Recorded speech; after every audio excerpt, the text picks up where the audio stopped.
sabi kasi mahaba pa yung patag paglagpas ng Striker ka naman, di ba? Opo, hindi gagawin lang po namin kung ano sasabihin ng kapitan namin. Tsaka sa mga kasama namin, tulong-tulong lang para sa bayan. Okay, tulong-tulong para sa bayan. Ito si Ibog. J-Bob. J-Bob, Magnanawon. Ito yung kumuha ng limelight kahapon kasi yung rider 144 ba?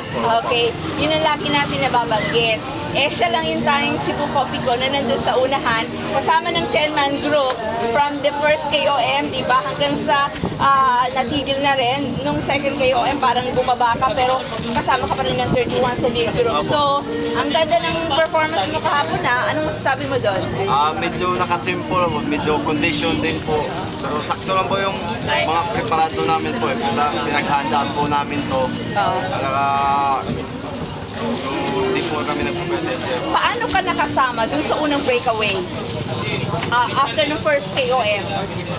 Naka-check lang, yung naghabol po ako sa dalawa, tapos may nag-check naman sa akin po ng national champion ng Astana po. Okay. Tapos, nagsabi na ng sa parsta, salita natin, palitan, yun. Pinikit namin na. Nagtulungan kayo. Tapos hanggang sa nakahabol ng iba, naging 10-man kayo. Opo. Pero hindi ka na rumimati sa mga KOM o sa sprint. Yung sprint po, hindi po namin alam eh. Kasi, tangkuhan lang po, kurbada kasi. Tapos biglang sprint. Opo. Okay. Pero dapat nagnanais ka rin na makasplit. Okay. Sayang pala.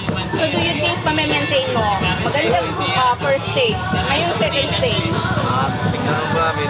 Tingnan po lang po kung anong kondisyon po natin ngayon. Pero so far, magandang kondisyon. Okay, good. Thank you, Congratulations.